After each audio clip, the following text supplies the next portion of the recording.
Welcome back to The Fix with me, Karima Brown. With over 200 political parties registered to contest the elections in May, we have a crowded field. Apart from the traditional Democratic Alliance, the EFF, the IFP and the UDM, we also see some proxy state capture groupings forming new parties. Hlaudi Motsoeneng and Mzwanele Manye have left the African National Congress, and the latter has taken up with the African Transformation Movement Party.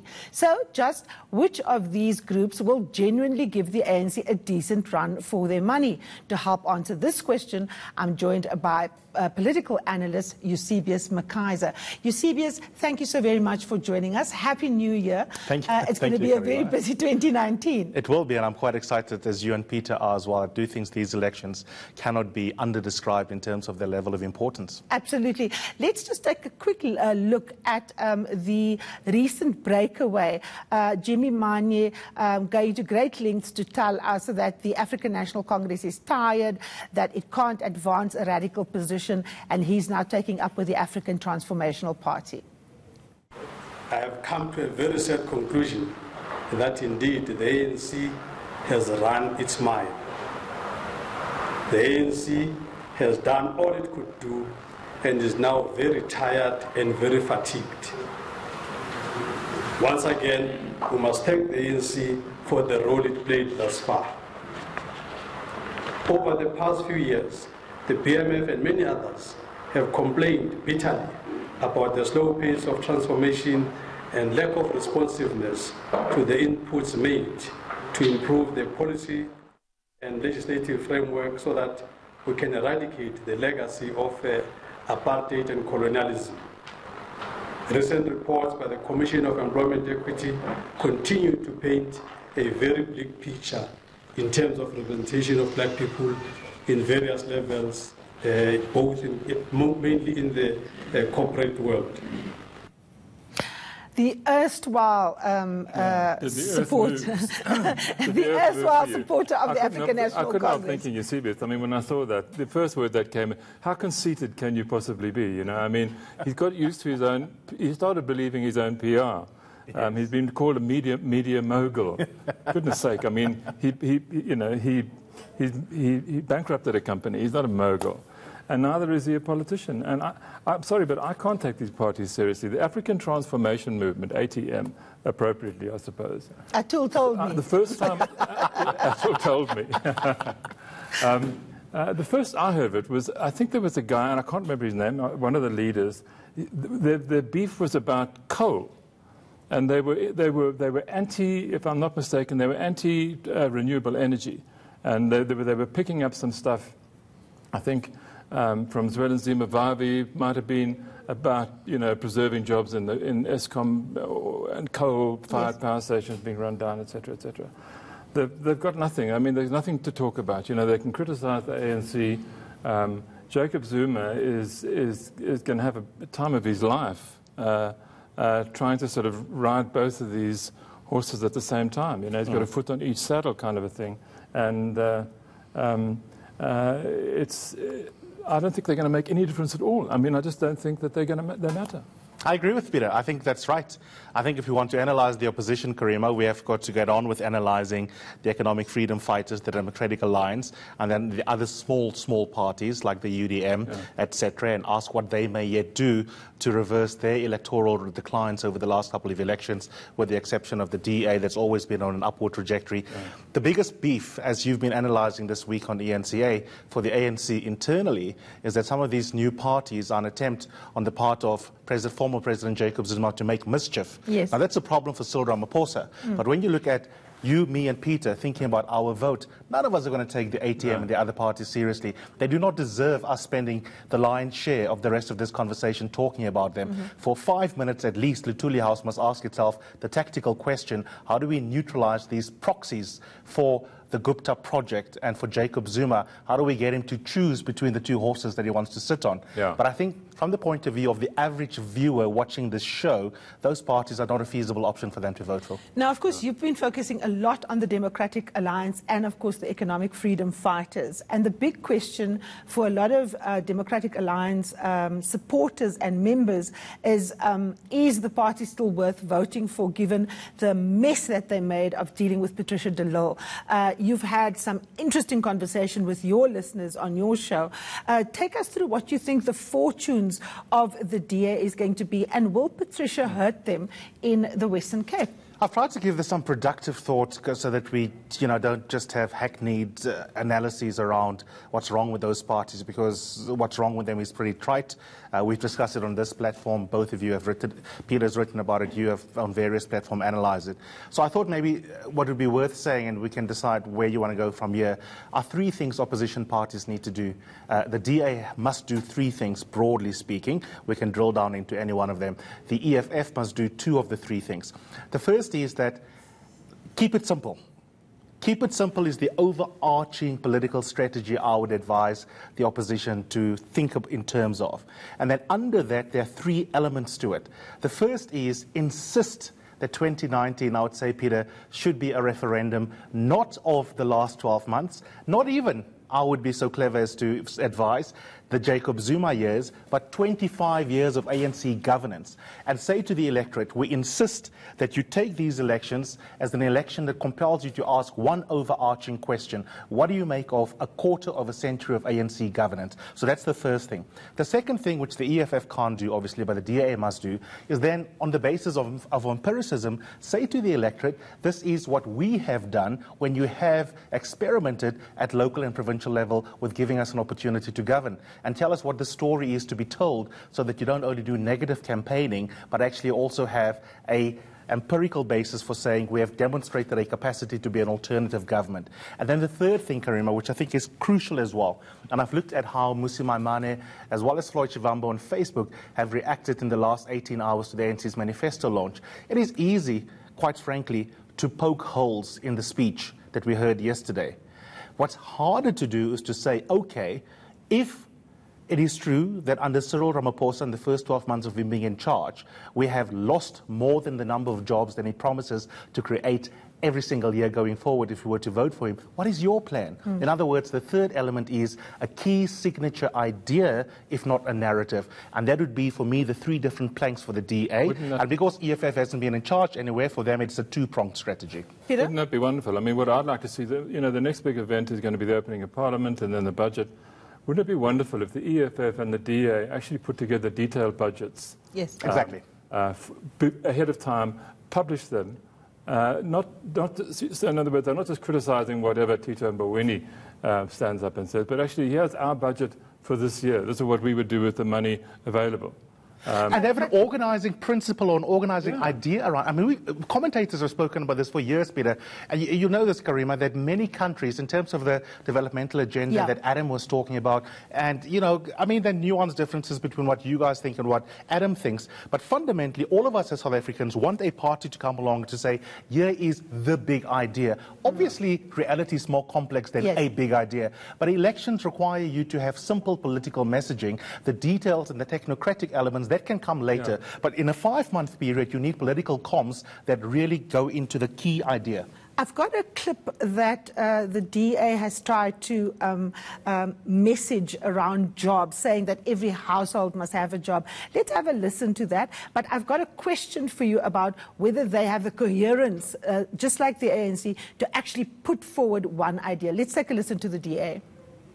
You see, the number one thing is this. Now I have only one dream for South Africa, and this is this dream, that every home has a job. There must be a job in every home. Amanda! Because if people are not working, then their future and their freedom is taken away. Our governments have worked hard. Investment to Botswana has increased significantly. The city of Johannesburg has focused on inner-city rejuvenation and making sure investment there goes in. Our job is to make sure that every citizen in our country has an access to work opportunity. And a fair one, because of the this thing, where our people come at the back door, because of the membership card or whatever. Yeah. It's wrong that way. And therefore, as the DA, in this election, we've shown the fact that every quarter to quarter, when there are quarterly labor force survey results come out, they show where the DA governs jobs are created. That is, of course, Musi Maimane talking about one job per household. Now, I mean, that is outrageous in itself. It's just excruciating, actually. I mean, I've gone for far too long, that clip. We've got to cut these things down. It's like listening to it's listening to a sociologist, right, and not an economist talk about how to fix this place. The big idea surely is that we try to create a country where we can live prosperously, where we can have prosperity deep down into all corners of our, so that nobody gets left behind. How you do that isn't having a job in every home necessarily. It's detailed stuff, it's hard work, and it's multifaceted. I wish I could have had more time to talk to Adam about how you can build a stakeholder economy. Because it's not about just putting, giving workers stakes in companies.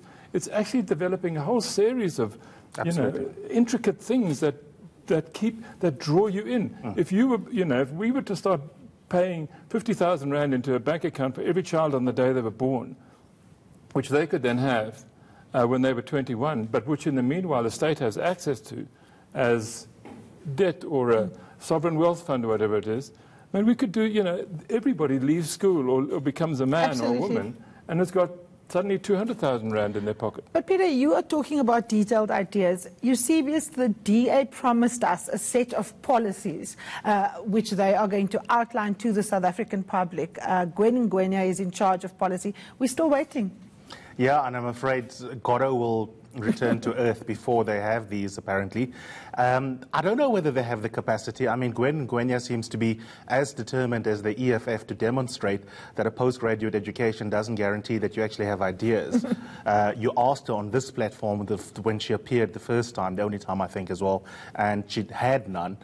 John Steenhuisen was in an excellent discussion with Peter on my show on radio, and again, he was frustrated thinking that it's unreasonable of a voter with about 7-8 months before an election to ask, where are your key ideas? I mean, it's bonkers. It is absolutely bonkers. So they do not have the intellectual capacity. And funny enough, the gap is there to be taken. The ANC has got the capacity, but the ANC is such a massive behemoth that they're busy trying to fight the remnants of the Jacob Zuma project. You can actually steal some of their intellectuals' ideas. So take Peter's idea, for example, and I think Adam scoffs at this hastily.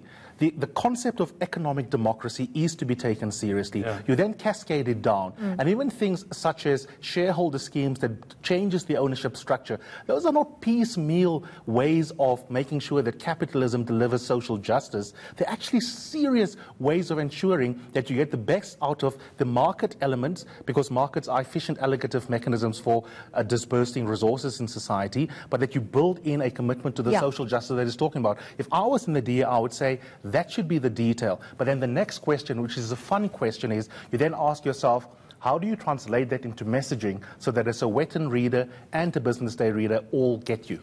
Now, if we take that position, Peter, if we look at the economy, the EFF has tried to lead on the economy. It's trying to say that it was the party that put the issue of land on the agenda, but it wants the state to own everything. And it wants everything for free. And I mean, it's just not doable. Do you think and do you expect that they are going to put out a set of demands or a set of ideas, rather, that will land with voters, considering that so many South Africans feel that they just don't have a stake in this country? Look, honestly, I don't, but I mean, you'd expect me to say that. And they have not sat down, and Jan Jabeur, who I'm sorry couldn't join us on the show today, and his excellent book last year on the formation of coalitions and arrangements between parties, makes the point, that the EFF has not ever costed what they say they're going to do. Where's the money going to come from for all of this stuff, And what happens when you nationalize literally everything? They have an industrial vision of South Africa importing, substituting imports. Well, you know, that's all very well, but I mean, we're a small country. Where will we export our surpluses to?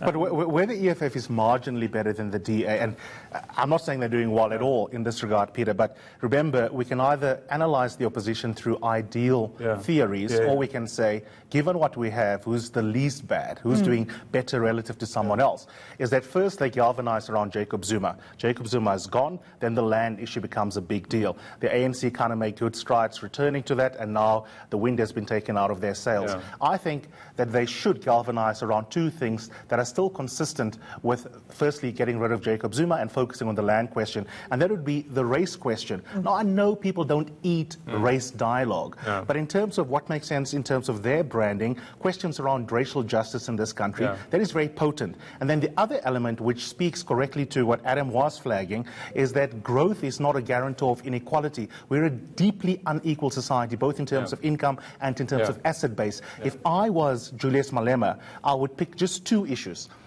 Firstly, the land issue is going to be ongoing, but I would add on to that a serious conversation around racial justice in this country, and also a very serious question around how do we break the back of inequality, and then go back to my first suggestion, constantly say to the public, do you think after a quarter of rule of governance that this ANC government has got the integrity to deal with questions of race and inequality? My point is this, Eusebius, so that would be the ideal thing for the EFF to do. Instead, the EFF hasn't talked about racial justice. What it has reduced itself to is race baiting and chauvinism that is actually bordering on populism. Some, like Adam Habib, have actually called them out as fascist. They have re-racialized South African society. I mean, they've referred to a minister in cabinet as a dog. They've referred to the head of evidence at the Zondo Commission as a bastard. They've threatened me personally as enemy number one of the EFF. They have threatened journalists across the country. Fred Shivambo has choked a journalist in full view of the Parliament precinct. Is this a party that can genuinely Karima, have a conversation on racial justice? I can't disagree with you on that. I honestly can't. And I'm probably, out of the three of us, I'm probably the most partial to the EFF on this panel. I can't disagree with that. And in a sense, coming back to the ANC, Peter, the ANC benefits, if we use economic language, from externalities.